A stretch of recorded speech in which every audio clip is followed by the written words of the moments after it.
What's up, YouTube? Today we're going to be looking at Shadow Feraligatr in the Open Great League. This Pokemon has fallen off a little bit in the recent seasons, I guess. Last season it was kind of due to Bibarel, which completely walls the thing, being a little bit more prevalent, but now that Bibarel has fallen off, to things like Blastoise, I think there's just a lot of other good water meta Pokemon that are super strong, and so Feraligatr has taken a bit of a hit. There's also a lot of dark types which resist Feraligatr's Shadow Claw, so it's fallen off a little bit, but that doesn't mean it's not a meta staple. It is still super strong. A lot of people really like Gliscod right now, which has a lot of very similar parallels, but today we're pairing it on the lead with a Tinkaton and a Shadow Jumpluff in the back, just because I'm very comfortable with both of these Pokemon, and I think they are top meta for a reason, and deserve the play that they get. So without further ado, let's hop into some battles. I am being a little bit quieter because sleeping, so yeah, so into the first match, we've got a Dusclops on the lead. They come in with a Goodra, so I'm going to overfarm here, build up to the Ice Beam, and then bait with a Hydro Cannon so I can save some energy. And then I come in Jumpluff. Now that might be a little bit interesting. And the reason I come in Jumpluff is because I've already grabbed a shield, and their charge moves are Aqua Tail and Thunder Punch. So realistically, the best charge move they have for me is Thunder Punch. There's no point in baiting here, we've already grabbed a shield, so I full send the Acrobatics. They come back in with the Dusclops. This is enough for an Ice Punch, and from this range it will be enough to KO, but I'm fine letting that go because we have kept alignment. I'm just going to wait out the switch clock because I was a little slow on the switch, and that was enough time. This should not be a CMP tie.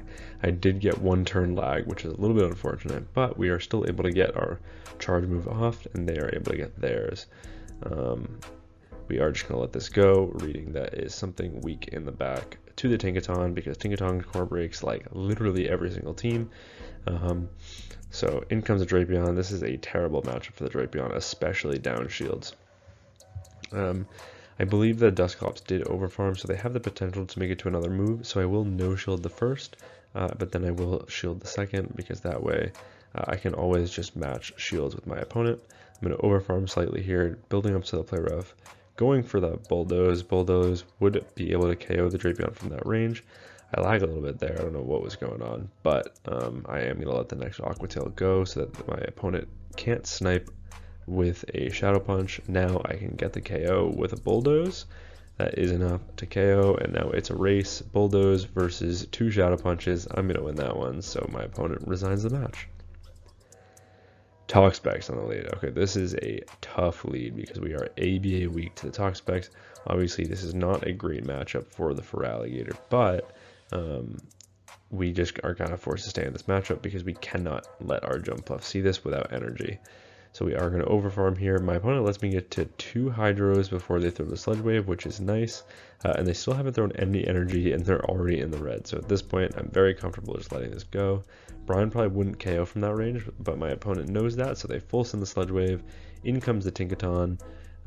We actually don't get one turn lag, which is genuinely shocking. But they do chip with a Brian. I'm going to overfarm slightly here, build up to back-to-back Bulldozes, and then go for the knockout. The question here is, what does my opponent have in the back? And the best answer to a Tinkaton is a Sableye, where all of their charge moves are resisted. There's just no way.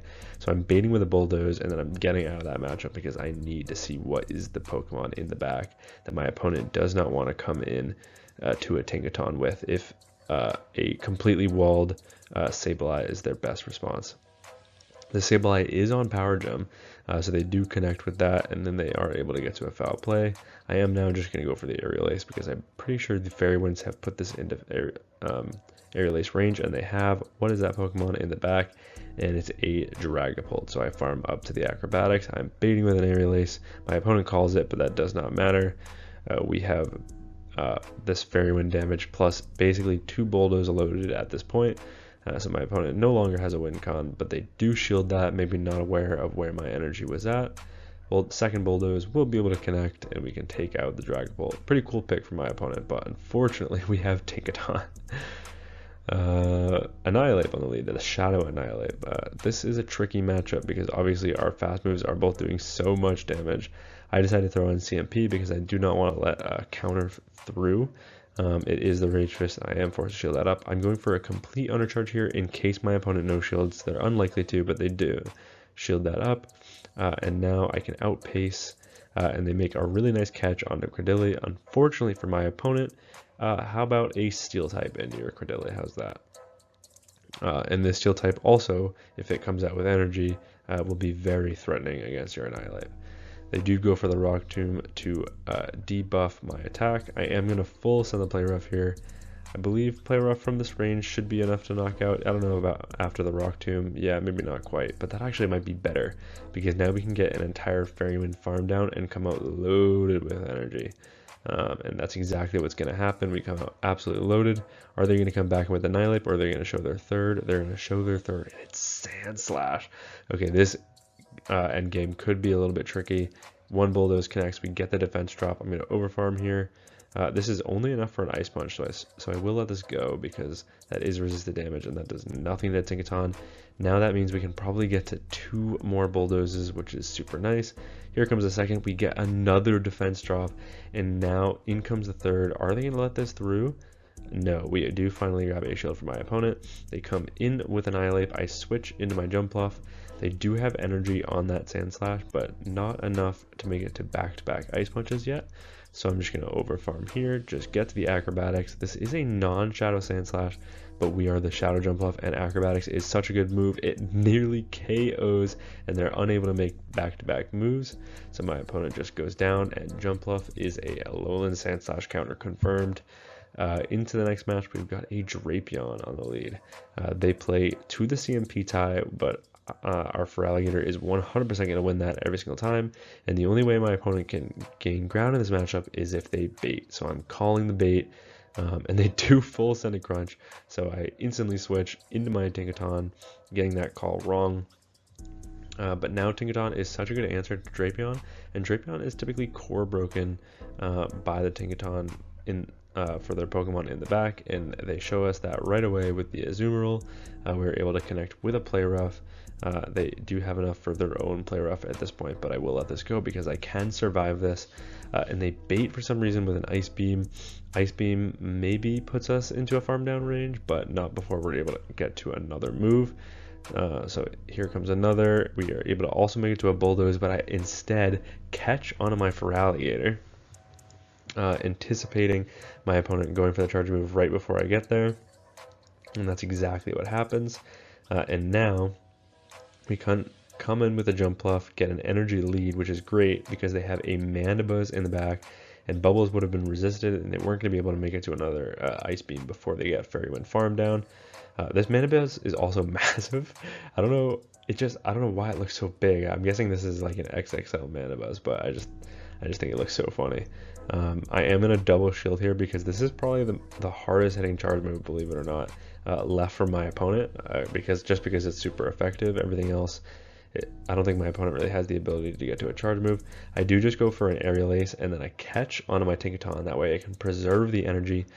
I don't even know, yeah, it still doesn't even KO, which means I can also get a Bulldoze off onto this Mandibuzz. This is double resisted, but it actually leaves the Mandibuzz at 1 HP. We get the Fairywind farm down, and now what wants to come into a loaded Jumpluff, and it is a Drapion. No baits here, full setting the Acrobatics, and we do grab that shield, but a Crunch will not be enough to KO from this range, and I can just comfortably overfarm in this matchup a little bit, going 2 Fairy-Winds past my Acrobatics, which means I am just 3 Fairy-Winds away from an Aerial Ace, and this Azumarill was pretty much energy dry, which allows me to outpace.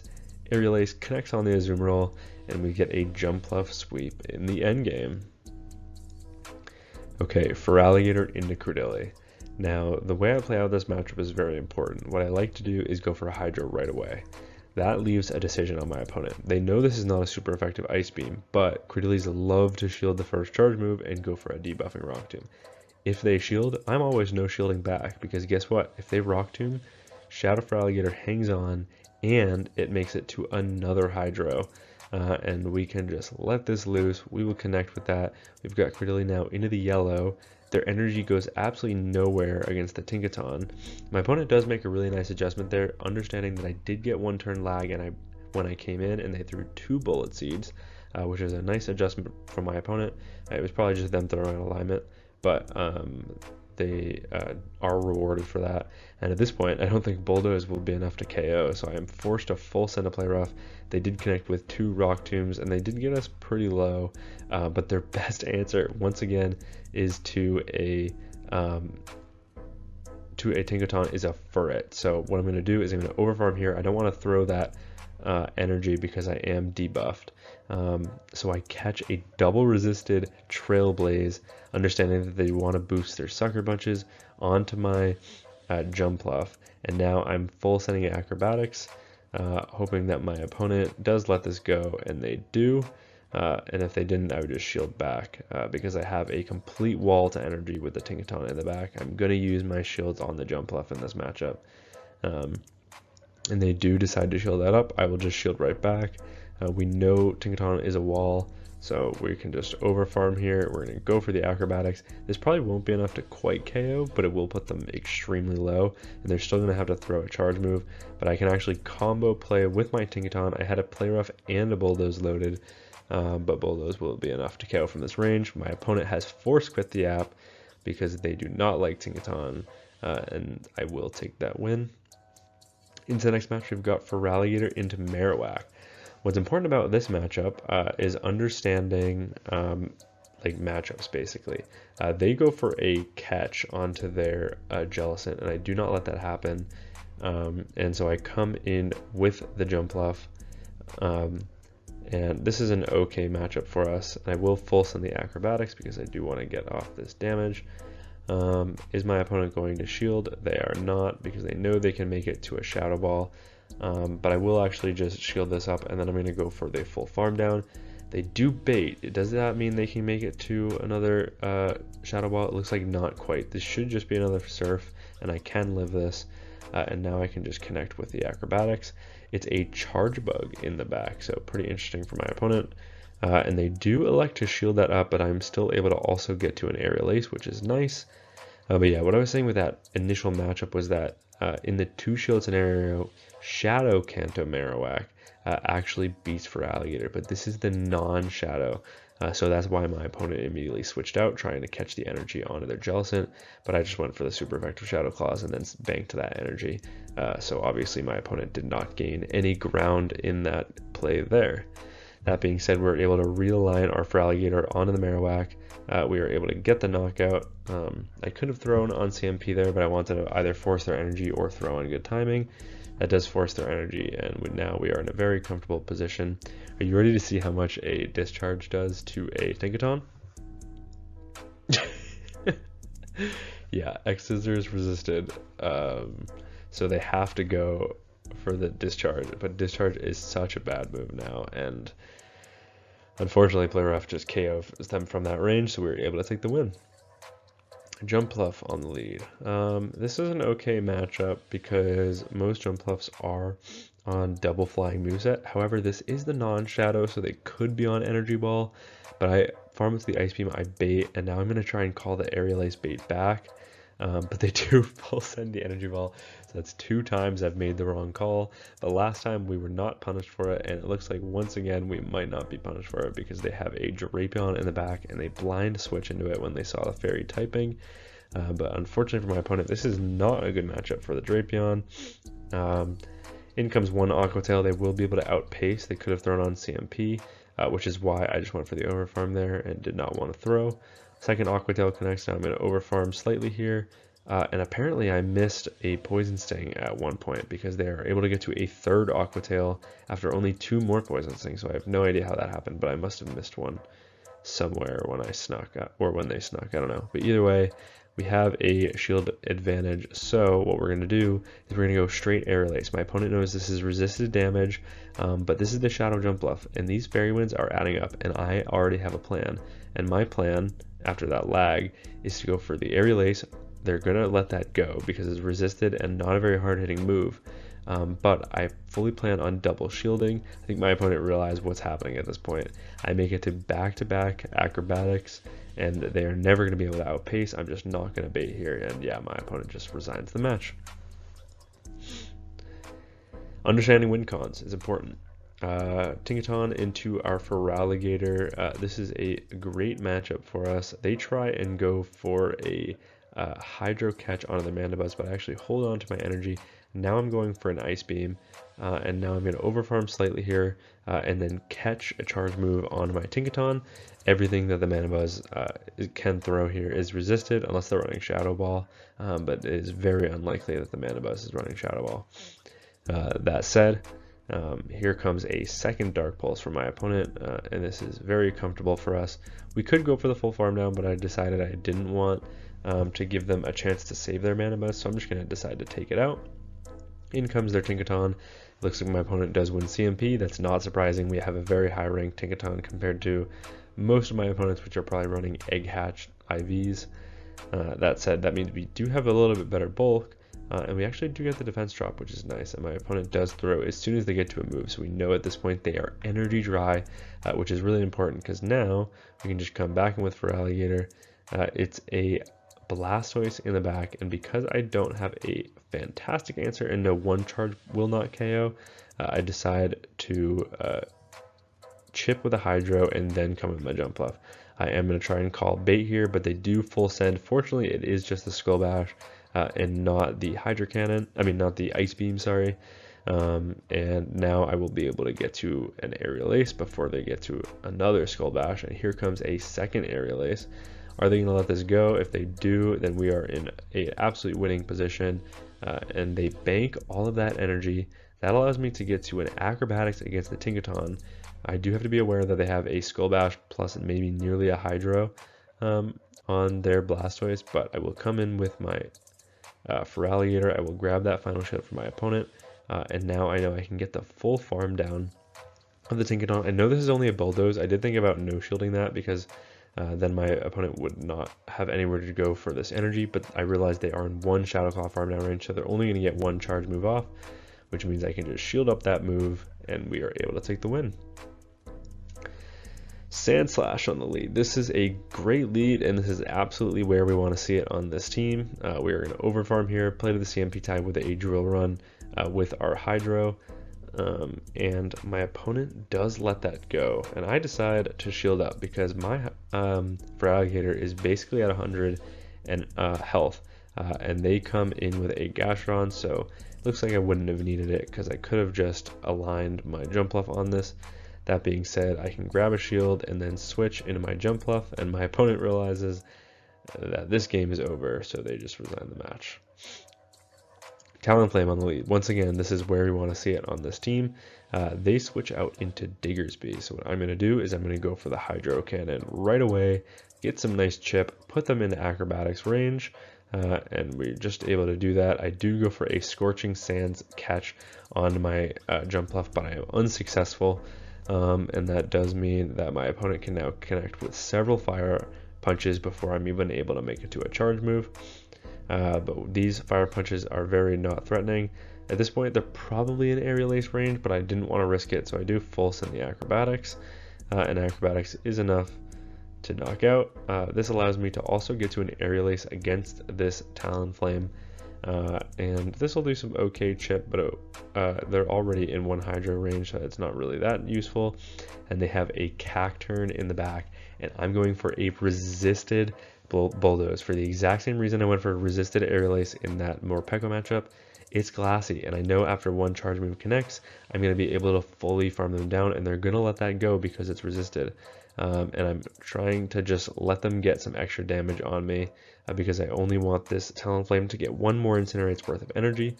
So I let them basically farm me down into one Incinerate range, and now because I get the defense drop, this is just a 2 shield farm down for the Feraligatr.